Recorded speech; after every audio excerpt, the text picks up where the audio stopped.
Let's have a look at canola futures, Canada's most important crop. We have seen something of a rally since March. Not much movement, though, over the past year. And the industry faces massive tariffs imposed by China.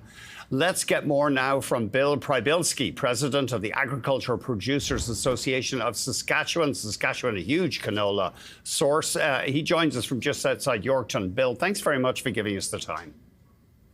My pleasure. Can you update us now? China announced 100% tariffs on canola oil, canola meal and peas after Canada put tariffs on aluminum, steel and autos from that country. So are the producers, the exporters in Canada facing these huge duties in the Chinese market now?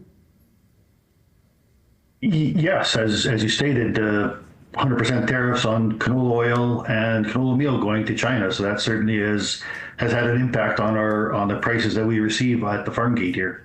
And because that's one of is that the most important export market? I mean, that must be shutting you out.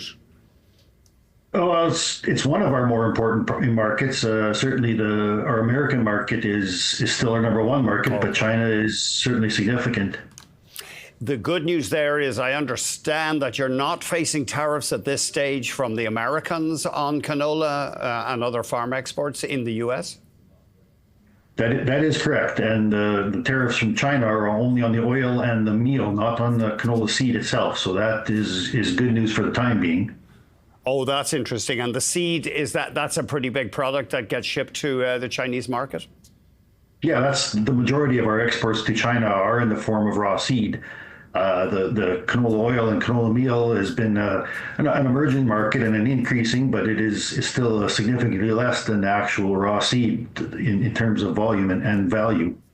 I'm not sure if you have any figures to hand, or can you give us an idea in Saskatchewan among crops, is canola the biggest one these days? Yeah, absolutely. In a few years ago, it took over from wheat as the number one crop grown, and particularly in value, in that it is a high value crop. So yeah, certainly canola is now the number one crop grown and sold in Saskatchewan. That's amazing. I remember going on the train through Saskatchewan years ago, and I saw those big pull towers coming up on the rail line. But of course, you were always known for wheat. Well, why has canola just taken off? It's just been such a huge growing market. Yeah, a lot of folks have recognized the health benefit of canola oil as compared to some other vegetable oils. It's been a very lucrative crop, particularly in the parts of the province where it does very well agronomically. There are areas of the province where it's too hot and dry, and the canola doesn't do as well. Mm-hmm. In those areas, wheat is still king. But for those of the areas of the province that can grow canola, it can be quite lucrative when the weather cooperates and when the markets are conducive to a fairly significant profit for some years. Now, apparently the farmers in North Dakota who do grow canola, they're concerned about Robert F. Kennedy's campaign against oil from seeds. There's allegations it's unhealthy. As far as I know, a lot of nutritionists say, no, there's no problem with oil from seeds. Has that shown up on the radar for your members yet?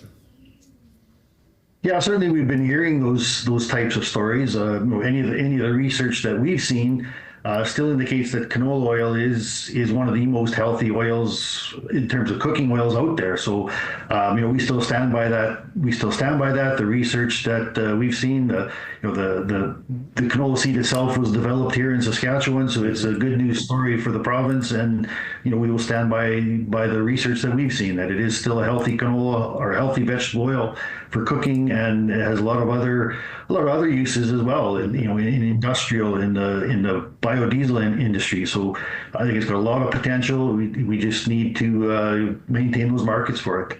We're tight for time. Can you tell us what your members would like to see from the new Liberal minority government?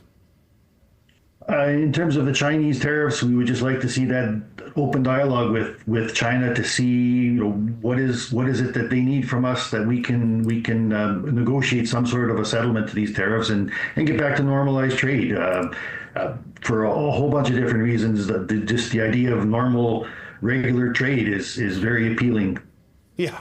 I can see what you mean. Yeah, do we need all this to and fro? And Bill, finally, just remind us, what is a canola farmer in your part of the world doing right now in the fields? What's the main job right now?